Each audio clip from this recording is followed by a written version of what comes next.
গল্পের শুরু হয় আজ থেকে বহু শত বছর আগে। তখন যদি কোনো মহিলার উপর সন্দেহ হতো যে সে কালো জাদু করে, তাহলে তাকে ডাইনি ভেবে বন্দি করে রাখা হতো আর তারপর সবার সামনে ফাঁসি দেওয়া হতো। একজন লোক যার হাতে একটা ধর্মের বই ছিল, সে বইয়ের লেখা অনুযায়ী সে মহিলাদের শাস্তি ঘোষণা করত। কিছু মহিলা যারা সাধারণ জাদুটোনা করত, তারা নিজেদের ভুল স্বীকার করে ক্ষমা চাতে শুরু করলো। কিন্তু একজন ডাইনি যার চোখ অন্ধ ছিল, সে লোকটাকে অভিশাপ দিয়ে বলল, তুই নরকে জ্বলবি। কিন্তু সেই লোকটার উপর ডাইনির এই কথার কোনো প্রভাব পড়লো না। সে সঙ্গে সঙ্গে তিনজনকেই ফাঁসির আদেশ দিল। তিনজন ডাইনিকে ব্রিজের উপর ফাঁসি দেওয়ার পর তাদেরকে ডুবিয়ে দেওয়া হলো। আর যখন কাজ শেষ করে সৈন্যরা সেখান থেকে চলে যাচ্ছিল, তখন সেই ফাদারই বলল, ধর্মের বইয়ের নিয়ম অনুসারে ডাইনিদের মৃতদেহ আবার উপরে তুলে আনতে হবে আর তাদের শেষ কাজ করতে হবে, যাতে তারা কখনোই ফিরে না আসতে পারে। কিন্তু এক সৈন্য হেসে বলল, সে পুরোপুরি নিশ্চিত যে তিনজন ডাইনি মারা গেছে, কেউ ফিরে আসে না মরার। কিন্তু সেই ফাদারই খুব চিন্তায় ছিল। এই কাজ শেষ করার জন্য সে মাঝরাতে ব্রিজে এসে একা একাই ডাইনিদের টেনে তুলে মন্ত্র পাঠ করতে লাগলো। একটা সময় এক ডাইনির শরীর ভয়ানকভাবে নড়ে উঠলো। তাও সে ভয় না পেয়ে সব কাজ করছিল। কিন্তু শেষের ডাইনিকে উপরে টানার সময় অনেক জোর খাটাতে হচ্ছিল। ফাদারই তাকে টানতে না পেরে নিজেই পড়ে গেল ব্রিজের উপর থেকে। শয়তানি শক্তি তাকে মারার আগে সে কোনোভাবে বাঁচার চেষ্টা করে আর ব্রিজের উপরে উঠে এলো। তারপর ওই বইয়ের সেই মন্ত্রগুলো খুঁজতে লাগলো যেগুলো দিয়ে ওই শয়তানি শক্তিকে বন্ধ করা যায়। কিন্তু তার হাতে বেশি সময় ছিল না, কারণ তখন সেই ডাইনি শয়তান আত্মা উপরে উঠে এলো আর নিজের শক্তি ব্যবহার করে সেই বইটাকে পুড়িয়ে ফেললো। সাথে সাথে সেই ফাদারিকেও একদম সেই রকম মৃত্যু দিল যেমন মৃত্যু সেই ডাইনিদের দেওয়া হয়েছিল। এরপর গল্প কয়েক বছর পরে চলে আসে, যেখানে যুদ্ধের প্রস্তুতি চলছিল। হাজার হাজার সৈনিকদের মধ্যে একজন যোদ্ধা বেনাম আর তার সাথী ফেলসেন নিজেদের মধ্যে মজা করে ঝগড়া করছিল যে কে বেশি শত্রু মারবে। আর সেই কয়েক মিনিটের মধ্যেই যুদ্ধ শুরু হয়ে যায়। এই দুজনই যুদ্ধকলাতে পারদর্শী ছিল, অনেক ভয়ঙ্কর যোদ্ধা এরা। পরের কয়েক বছর তারা একসাথে বহু যুদ্ধ করেছে আর সবসময় ঈশ্বরের বিরুদ্ধে কথা বলার লোকেদের বিরুদ্ধে জয় পেয়েছে। ঈশ্বরের নামে তারা যে যুদ্ধ চালাচ্ছিল তা কোনো দিন বা ঋতু চিনত না। তারা সবসময় তাদের শত্রুর মৃত্যু নিশ্চিত করতে প্রস্তুত থাকতো। অনেক বছর পর এক যুদ্ধে বেনামের সেনা স্মিন্স নামের এক শহরে হামলা করতে আসে, কিন্তু তারা শত্রুদের চিনতে পারেনি। বেনাম নিজের তরবারি দিয়ে একজন মহিলাকে কেটে ফেললো। তাড়াতাড়ি তারা বুঝে ফেললো তারা একটা নির্দোষ আর অসহায় অস্ত্রহীন শহরে হত্যাকাণ্ড চালিয়েছে। পরদিন সকালে চার্চ থেকে পাঠানো লিডারকে বেমান শিশু আর নারীদের বিরুদ্ধে করা এই পাপের জন্য জবাব চাই, যার উত্তরে সেই লোক বলে যে সে শুধু ঈশ্বরের আদেশ অনুযায়ী কাজ করছে। তখন বেমান প্রশ্ন করে, সত্যিই কি এইসবের পেছনে ঈশ্বর আছে? বাচ্চাদের আর মহিলাদের কি ঈশ্বর আমাদের হাত দিয়ে মেরে ফেলবেন? কিছু তর্কের পর চুপচাপ তার বন্ধুর সঙ্গে সেখানে থেকে চলে গেল, কারণ সে জানতো চার্চ থেকে পাঠানোর লোকদের সে স্পর্শও করতে পারবে না। সে জানিয়ে দিল এখন সে আর তার জন্য কাজ করবে না। এক মাস পর তারা থাকার জায়গা খুঁজতে একটা বাড়িতে ঢোকে। সেখানে একটু খোঁজাখুঁজি করে তারা একটা বিছানায় একটা দম্পতির মৃতদেহ খুঁজে পায়, যাদের শরীরে সম্পূর্ণ ফোসকা পড়েছিল। এই রোগ তাদের ধরে ফেলার আগেই তারা ওই বাড়িটাকে আগুন দিয়ে জ্বালিয়ে দেয়। কিছু দূর যেতেই তাদের সামনে একটা শহর দেখতে পায়, যার উপর শত শত কাঁক উড়ছিল। বেমান সেখানে একটু খাবার আর পানি খুঁজতে যেতে চাইল, কিন্তু ফেলসেনের মন মানছিল না। তার মতে সেখানে যাওয়া ঠিক হবে না। তবুও প্রয়োজনের জন্য তারা সেখানে পৌঁছে যায়। সেই পুরো শহরটাই এই রোগের সঙ্গে লড়ছিল। মানুষ ঈশ্বরের কাছে প্রার্থনা করছিল যেন তারা শয়তানের অভিশাপ থেকে মুক্ত পায়। দুই যোদ্ধা কিছু বুঝতে পারছিল না। একজন সৈনিক জোহান তাদের জানায় একটা শয়তানি রোগ প্লাগ চারিদিকে ছড়িয়ে পড়েছে আর এর কোনো চিকিৎসাই নেই। বেমান ঘোড়ার জন্য খাবার জোগাড় করছিল, তখন হঠাৎ এক বাচ্চা সাহায্য করতে গিয়ে তার তলোয়ারি পড়ে যায়। দোকানের মালিক সেই তলোয়ারের চিহ্ন দেখে ফেলে। ধরা পড়ার ভয়ে পেয়ে বেমান আর ফেলসেন যত তাড়াতাড়ি সম্ভব সেখান থেকে বেরিয়ে যাওয়ার চেষ্টা করলো, কিন্তু কিছু সৈনিক দ্রুত এসে চারপাশ থেকে তাদের ঘিরে ফেলে। শুরুর দিকে তারা দুজনেই দুর্দান্তভাবে লড়াই করছিল, কিন্তু তারপর দেখে অনেক তীরন্দাজ তাদের মাথার উপর নিশানা করে দাঁড়িয়ে আছে। আর কোনো উপায় না দেখে শেষ পর্যন্ত তারা অস্ত্র ফেলে দেয় আর তাদের বন্দী করা হয়। ঠিক তখন ডেভিল জ্যাক নামের এক লোক যে চার্চের হয়ে কাজ করে সৈনিকদের থামায় আর বেমানের তলোয়ারের চিহ্ন খেয়াল করে। তারপর সে তাদের একটা ঘরে নিয়ে যায়, যেখানে প্ল্যাগ রোগে আক্রান্ত চার্চের প্রধান ফাদরি তাদের জানান একটা নরক থেকে আসা অন্ধকারের ডাইনির অভিশাপ এটা। আর এই শহরে আমরা এমন একজন ডাইনিকে বন্দী করে রেখেছি যাকে পবিত্র মোনাস্ট্রিতে নিয়ে যেতে হবে। সেখানে সোলেমানের বইয়ের শেষ কপি রয়েছে। সেই বইয়ের মন্ত্র দিয়ে ওই ডাইনি আর তার অভিশাপকে ধ্বংস করা যাবে। তখন বেমান প্রশ্ন করে, এই কাজে আমাদের কি দরকার? তখন ফাদরি জানায় চার্চের সব সৈনিক এই প্লাগ রোগে আক্রান্ত হয়ে পড়েছে, অনেকের প্রাণ চলে গেছে আর তাদের সাহায্যের জন্য ফাদারি ডেভিল জ্যাক ও জোহানকে সঙ্গে পাঠানো হবে। কিন্তু বেমন বলে দেয় সে এখন আর চার্চের হয়ে কাজ করে না আর সাহায্য করতে সম্পূর্ণ মানা করে দেয়। সে জানায় তার এই সিদ্ধান্তের জন্য তাদের দুজনকেই কারাগারে পাঠানো হবে। আর সেখানেই সে ওই মহিলাকে দেখতে পাই যাকে সবাই ডাইনি বলছিল, কিন্তু তাকে দেখে ডাইনি বলে কোনোভাবেই মনে হচ্ছিল না। সে মজা করে বলল চার্চের সাহায্য না করায় ওই ফাদারের মুখটা দেখার মতো ছিল না বল। পরে বেমানের সেই মহিলার কান্নার আওয়াজে ঘুম ভেঙে যায় আর দেখে তার গায়ে চাবুক বুকে দাগ রয়েছে। তার সেই অবস্থা দেখে বেমানের মন ভেঙে গেল। সে চার্চের প্রস্তাবে রাজি হয়ে যায়। এরপর মোনাস্ট্রিতে পৌঁছানোর প্ল্যান তৈরি করা হয়। তখন জোহান তাদের সতর্ক করে দেয় জঙ্গলে যে রাস্তায় যাবে সেখানে আজ পর্যন্ত কেউ গিয়ে ফিরে আসেনি। ওটাই সবচেয়ে ছোট রাস্তা, কিন্তু খুবই বিপজ্জনক। বেমান তখন জিজ্ঞাসা করে, আসলে কি কেউ কোনোদিন ওই মোনাস্ট্রিতে পৌঁছিয়েছে? এই প্রশ্নে ডেভিল জ্যাক তাদের একটা লোকের সঙ্গে দেখা করাতে নিয়ে গেল। তার নাম হেগামার, যে এই রাস্তাটা ভালোভাবে জানে, কিন্তু সে এই মুহূর্তে প্রতারণার অভিযোগে কারাগারে বন্দী। বেমান হেগামারকে মুক্তি আর ক্ষমার প্রস্তাব দেয় যদি সে তাকে মোনাস্ট্রি পর্যন্ত পৌঁছতে সাহায্য করে। তাহলে এই প্রস্তাবে হেগামার সঙ্গে সঙ্গে রাজি হয়ে গেল। ফাদারে ডাইনির খাবারে ঘুমের ওষুধ মিশিয়ে তাকে ঘুম পাড়িয়ে নিয়ে যাওয়ার পরিকল্পনা করলো, কিন্তু তার কাছে যেতেই ডাইনি হঠাৎ তাকে আক্রমণ করলো। তখন বেমান ও ফেলসেন মিলে ডাইনিকে ধরে তার ঘাড়ে আঘাত করে অজ্ঞান করে দেয়। তারপর তাকে একটা খাঁচার মধ্যে রাখা হয়, আর এর সঙ্গেই মোনাস্ট্রির দিকে তাদের যাত্রা শুরু হয়। এই সময় আমরা দেখি ওই ঘরের প্রধান ফাদারের মৃত্যু হয়ে গেছে। প্রথমে জোহান ফাদারের কাছে সেই মেয়েটির ব্যাপারে জানতে চাই, সে কি সত্যিই ডাইনি, আর এই কথার প্রমাণ কি, কারণ তাকে তো দেখে কোনোভাবেই ডাইনি বলে মনে হচ্ছে না। ডেভিল জ্যাক জানায় মেয়েটি একা ঘুরে বেড়াচ্ছিল, আর তার আসার 15 দিনের মধ্যেই পুরো শহরে প্লাগ রোগ ছড়িয়ে পড়ে। বাকি শহরগুলি থেকেও একই খবর আসছিল, যেখানে তাকে দেখা গিয়েছে সেখানেই প্লাগ রোগ ছড়িয়ে পড়েছে। এবার জোহান ফাদারের কথার বিরোধিতা করলো, আমার গ্রামে তো ওকে দেখা যায়নি, তাও সেখানে প্লাগ কিভাবে ছড়ালো? এদিকে বেমান আর ফেলসেনের মনে হলো কেউ তাদের পিছন করছে। ওই ঘোড়ায় বসা লোকটার খোঁজ বের করতে তারা একটা ফাঁদ পেতে রাখলো। তাড়াতাড়ি সেই পিছন করা লোকটা সেই ফাঁদে ধরা পড়লো। সেই যুবক ছেলেটার নাম ছিল কে, আর বলে সেও তাদের মতো একটা যোদ্ধা হতে চায়। যদি সে মনস্ট্রি যাওয়ার এই অভিযানে অংশ নেয় তাহলে কেউ আর তাকে শিশু বলবে না। এই কথাই ফেলসেন হেসে ওঠে আর বলে, ছেলে চলে যায় এখান থেকে।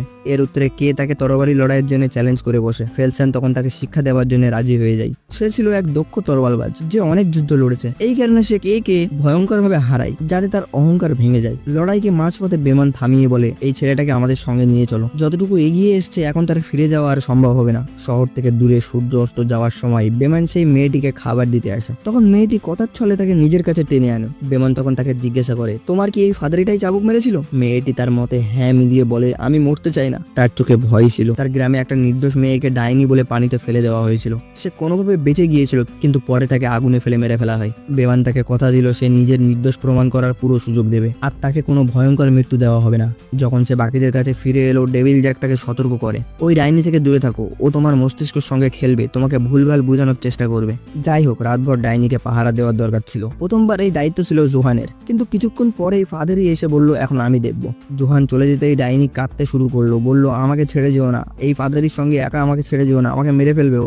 জোহান তার কান্না দেখে কাছে যেতেই ডাইনিটা তার গলার দিক থেকে জড়িয়ে ধরে। ফাদারি যখন জোহানকে বাঁচাতে এগিয়ে এলো, তখন ডাইনিটা ফাদারের হাতে থাকা কুরুশটি তার গায়ে ঢুকিয়ে দেয়। বাকি সবাই শব্দ শুনে দৌড়ে এলো, দেখে ডাইনি ওখান থেকে পালিয়ে গেছে। ডাইনিকে খুঁজতে খুঁজতে তারা একটা গ্রামে পৌঁছে যায়, যেখানে তাদের দেখা হয় একটা মেয়ে দৌড়ে পালাচ্ছিল। তার কাছে যেতেই বোঝা যায় সে অন্য কেউ। হঠাৎ তারা দেখতে পায় আরেকজন অন্যদিকে দৌড়াচ্ছে। সবাই তার পেছনে ছুটে যায়। তারা একটা সরু জায়গায় পৌঁছায়, যেখানে একটা ছোট গোলক ধাঁধার মতো জায়গা ছিল। সেখানে অনেক মানুষের পচা লাশ একসাথে পড়েছিল। সম্ভবত তারা এই রোগেই মারা গেছে। অন্যদিকে জোহান শুনতে পাচ্ছিল তার মৃত মেয়ের কণ্ঠ। সে সেই শব্দের পিছন করতে থাকে, কিন্তু সেখানে গিয়ে দেখে ওটা তার মেয়ে নয়, বরং কে ছিল। কে তার জ্ঞান ফেরানোর অনেক চেষ্টা করে, কিন্তু জোহান তাকে বারবার তার মেয়ের নাম ধরে ডাকতে শুরু করে। শেষমেশ ভয়ে কে তার বুকে নিজের তলোয়ারি ঢুকিয়ে দেয়। সবাই সেখানে পৌঁছিয়ে কে পুরো ঘটনাটা বলে। অন্যদিকে ফেলসেন ডাইনি মেয়েটিকে আবার খুঁজে পাই। সে এখনো পালানোর চেষ্টা করছিল। ধরা পড়ার পর মেয়েটি বলে, আমি খুব ভয় পেয়ে গেছিলাম, তাই পালিয়ে গিয়েছিলাম। প্লিজ আমাকে ওই মনেস্ট্রিতে নিয়ে যেও না, ওরা আমাকে মেরে ফেলবে। তারপর তাকে আবার বন্দি করে সবাই এগোতে থাকে। পরের সকালে সবাই জোহানের আত্মার শান্তি কামনার জন্য প্রার্থনা করে। এরপর ডেভিল জ্যাক বেমানকে বলে, এই ডাইনির কারণেই আমরা আমাদের সঙ্গীকে হারিয়েছি। সবাই যেন ভেবেচিন্তে কথা বলো, কারণ এই ডাইনি সবকিছু শুনতে পায়, আর সে তোমাদের দুর্বলতা তোমাদের বিরুদ্ধেই ব্যবহার করবে। বেমান ফাদারের কথা খুব একটা গুরুত্ব দিল না। এটা দেখে ডাইনি ফাদারের দিকে হালকা একটা হাসি দেয়, আর যাত্রা আবার শুরু হয়। পরদিন তারা একটা পুরনো ব্রিজে পৌঁছায়, যেটি খুব নড়বড়ে অবস্থায় ছিল, আর যেটা পার হতে গেলে যে কোনো সময় ভেঙে পড়তে পারে। বেমান সাহসিকতা দেখিয়ে ব্রিজ পার হয়, আর প্রথমে সব যোদ্ধাদের ঘোড়া সহ ব্রিজ পার হতে বলে। গাড়িটা ব্রিজ পার করার সময় কে পিছলিয়ে গিয়ে পড়ে যায় আর দড়িতে বেঁধে যায়। তখন ডাইনি তার হাত ধরে সহজে তাকে টেনে তোলে। কিন্তু এত শক্তি কি কোনো সাধারণ মেয়ের মধ্যে থাকতে পারে? গাড়ি পার হতেই ব্রিজ ভেঙে নিচে পড়ে গেল। সামনে আর কোনো রাস্তা না পেয়ে ওরা এখন একেবারে জঙ্গলের মধ্যে চলে এলো। চারিদিকে ঘন কুয়াশা ছিল, কিছুই দেখা যাচ্ছিল না। তখন বেমান বলল, কুয়াশা পরিষ্কার না হওয়া পর্যন্ত আমরা এখানেই থাকবো। হেগামার তার অস্ত্র নিয়ে ডাইনিকে মারার জন্য পুরোপুরি তৈরি ছিল, কারণ ওর ভয় হচ্ছিল যদি ও বেঁচে থাকে তাহলে কেউ আর রেহাই পাবে না। কিন্তু বেমান আর ফেলসন ওকে থামিয়ে থামিয়ে দিল। ঠিক তখনই ডাইনি একটা শেয়ালের মতো শব্দের চিৎকার করে উঠলো, আর তার ফলে একদল নেকড়ে ওদের দিকে এগিয়ে আসলো। দলটা যতই কাছে আসছিল বেমান সবাইকে যুদ্ধের নির্দেশ দিল। সবাই মিলে লড়ে সমস্ত নেকড়েগুলোকে মেরে ফেললো। দূর থেকে নেকড়েদের ডাক এখনো শোনা যাচ্ছিল। তাতেই সবাই বুঝলো এখান থেকে বেরিয়ে পড়াই ভালো হবে। কিন্তু হঠাৎ যাওয়ার সময় একটা নেকড়ে হেগামারের উপর ঝাঁপিয়ে পড়লো, ওকে ঘোড়া থেকে ফেলে দিল। তারপরে ওই হিংস্র নেকড়ে ওকে ঘিরে ধরে ভয়ঙ্কর ভাবে ছিঁড়ে খাওয়া শুরু করলো। এই নেকড়েগুলোকে দেখে একদমই স্বাভাবিক মনে হচ্ছিল না। পরদিন সকালে বেমান ডাইনিকে খুন করতে চাইছিল। প্রিস তাকে থামানোর চেষ্টা করে, কিন্তু বেমান ওকে ধাক্কা মেরে ফেলে সরিয়ে দেয়। তখন ফেলসেন ওকে বুঝিয়ে বলল ওরা তো প্রায় পৌঁছেই গেছে, এখন আর বেশি দেরি নেই। তাদের কাজ শেষ করতে হলে একটু ধৈর্য ধরতেই হবে। শীঘ্রই ওরা মনস্ট্রিতে পৌঁছে যায়। কে একটা ছোট গলি দিয়ে ঢুকে ভিতর থেকে দরজা খুলে দেয় সবার জন্য। প্রিস সবাইকে নিয়ে পুজো ঘরের দিকে এগিয়ে যায়, এই ভেবে যে সেখানে এখনো কিছু প্রিস্ট বেঁচে আছে হবে। কিন্তু ওই রোগটা এখানেও ছড়িয়ে গিয়েছিল, আর পুরো মনস্ট্রির সবাই মৃত অবস্থায় পড়েছিল। ডেভিল জ্যাক সাহস হারিয়ে ঈশ্বরের কাছে কেঁদে কেঁদে দয়া ভিক্ষা চাইছিল। তখন বেমান ওকে থামিয়ে দেয়, কারণ একজন প্রিস্ট তখনও বেঁচে ছিল। সে একটা বইয়ের দিকে ইশারা করে আর ঈশ্বরের নাম নিয়ে প্রাণ ত্যাগ করে। ডেভিল জ্যাক বইটা দেখে আর বেমান তাকিয়ে জিজ্ঞাসা করে তুমি কি এই মন্ত্রগুলো পড়তে পারবা? তারপর তারা প্রস্তুতি নিতে পুজো ঘর থেকে বাইরে চলে আসে। ঠিক তখনই সেই ডাইনি নিজের আসল রূপ প্রকাশ করে আর বলে বছরের পর বছর চার্চ আমাদের লোকেদের হত্যা করেছে, এখন আমি প্রতিশোধ নেব। প্রিস মন্ত্র পড়া শুরু করতেই ডাইনি ওর হাতে যে ক্ষত করেছিল সেটা আরো যন্ত্রণাময় হয়ে ওঠে। বেমান কিছু করতে পারে তার আগেই ডাইনি ওর ব্যাপারে এমন সব কথা বলা শুরু করেছিল যা আর কারো জানায় সম্ভব ছিল না। তখন বোঝা গেল এই মেয়েটা সামান্য ডাইনি নয়, একেবারে শয়তানের রূপ। ডেভিল জ্যাক আবার মন্ত্র পড়া শুরু করলো, আর তারপরেই সেই মেয়েটা এক ভয়ঙ্কর রূপ নেয়। খাঁচার আগুন জ্বালিয়ে সে লোহার রডগুলো গলিয়ে ফেলে, আর শয়তান মুক্ত হয়ে প্রিস্টের দিকে এগিয়ে যায়। তাকে থামানোর ক্ষমতা কারোর ছিল না। ডেভিল জ্যাক পবিত্র জল ছুঁড়ে তাকে ধ্বংস করতে চায়, কিন্তু তখন সেই শয়তান ডানা মেলে এক ভয়ঙ্কর দানব হয়ে উড়ে গেল। মনস্ট্রির অন্ধকার কোণায় লুকিয়ে পড়লো। তারা সবাই মিলে প্ল্যান করে কিভাবে শয়তানকে ধরা যায়। বেমান কে বলল তোমার যুদ্ধ করার দরকার নেই, কিন্তু সে পিছিয়ে যায় না। সে বলল আমি শেষ নিঃশ্বাস পর্যন্ত লড়বো। ওর এই সাহস দেখে বেমান ওকে একজন আসল যোদ্ধা বলে ঘোষণা করলো। এখন চারজন মিলে শয়তানকে খুঁজতে বের হয়। এই সময় তাদের মনে প্রশ্ন জাগে, শয়তান তো পুরো পথেই পালাতে পারতো, তাহলে সে এত কষ্ট করে মনস্ট্রি পর্যন্ত আসার অপেক্ষা কেন করলো? এখন তাদের জীবন ঝুঁকিতে ছিল, কারণ যে এই শয়তানকে মারার চেষ্টা করেছে শয়তান তাকে মেরে ফেলেছে। বিমান পথে প্লাগ রোগে আক্রান্ত মৃত পুরোহিতদের অবস্থা দেখছিল। পুরো রাস্তায় শুধু লাশ আর লাশ। মনস্ট্রির বাইরে কালো মেঘের ভেতর থেকে উড়ন্ত জীবগুলো বেরিয়ে এলো, আর তাদের মধ্যে একটি মৃত পুরোহিতের দেহে ঢুকে পড়লো। এই সময় ডেভিল জ্যাক দেখলো পুরোহিতরা সেই জাদুকরি মন্ত্র বইটাকে কপি তৈরি করতে শুরু করেছে, যাতে বইয়ের শব্দগুলো ছড়িয়ে দেওয়া যায় আর সবাই শয়তানের বিরুদ্ধে লড়তে পারে। বেমান বুঝতে পারে শয়তানের সোলেমানের বইটা দরকার ছিল, এই কারণেই সে ডাইনি চেয়েছিল যাতে তাকে সেখানে নিয়ে যাওয়া হয় যেখানে এই বইটা রাখা আছে। তখন শয়তানের আওয়াজে পুরো লাইব্রেরির চারিপাশে বেজে উঠলো। সবাই সেখানে গেল আর দেখলো এখন সেই মেয়েটি পুরোপুরি ভয়ঙ্কর শয়তানে পরিণত হয়েছে, এবং সেই শয়তানটা তাদের সবাইকে ধন্যবাদ জানাচ্ছে তাকে এত দূরে নিয়ে আসার জন্য। ডেভিল জ্যাক মন্ত্র পড়া শুরু করতেই শয়তানটা আক্রমণ শুরু করলো এবং বইয়ের সব কপি আগুন দিয়ে পুড়িয়ে দিল। এদিকে সব পুরোহিতদের দেহ গায়েব হয়ে গিয়েছিল, এবং কিছুক্ষণ পরেই তারা অন্ধকার থেকে উঠে এসে আবার আক্রমণ শুরু করলো, কারণ তারা এখন শয়তানের নিয়ন্ত্রণে। তারা চারিদিক থেকে আসছিল, কেউ কেউ তো ছাদের ওপর দিয়ে উল্টোভাবে হাঁটছিল। ডেভিল জ্যাক অল্পের জন্য বেঁচে গেল, আর বেমান বুঝে গেল পুরোহিতদের দেহকে মারতে হলে তাদের মাথা কেটে ফেলতে হবে, তাহলেই তার ভিতরে শয়তান মরবে। অন্যদিকে ডেভিল জ্যাক মন্ত্র পাঠে মনোযোগ দিচ্ছিল এবং বাকি যোদ্ধারা পুরোহিতদের সঙ্গে লড়ে নিজেকে রক্ষা করছিল। ঠিক তখনই একটা পুরোহিত পিছন থেকে ফেলসেনের উপর হামলা করলো। ফেলসেন তাকে মেরে ফেললো, কিন্তু নিজেও আহত হয়ে গেল। ডেভিল জ্যাককে বাঁচানোর মতো তখন কেউ ছিল না, আর সে যখন বইয়ের কাছে পৌঁছলো তখন শয়তান তার ঘাড় মটকে দিল। সেই মুহূর্তে ডেভিল জ্যাকের মৃত্যু হয়ে গেল।